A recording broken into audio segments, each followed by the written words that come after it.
lagyan natin ng Bombay at Mekos. Lagyan ng Mekos meron ang mga sangkap.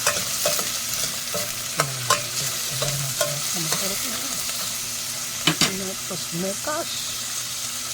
Lagyan natin ng isdang pinunit. Lagyan ng isda. At tapos Mekos. Lagyan natin kaunting pates para na mayroong pula-pula yung sabaw. At Mekos na naman para mahalo lahat yan ang mga sangkap.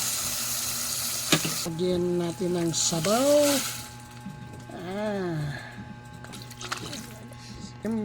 Mekos. Mayroong sabaw kaunti. Pakuluan natin ng ilang minutes. Takipin. Lagyan natin ng magic sarap para masarap-sarap. Kumukulo na. Kumukulo na. Yan, Mekos.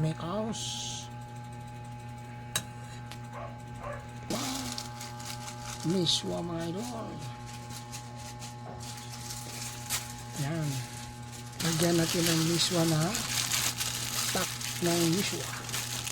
8 kapak ng miswa. Para mas masarap na yan. Tingnan mga idol, lutong bahay mga idol. Ang ganda, may sabaw ngayon. Sabaw time. Mekos. Kaunti.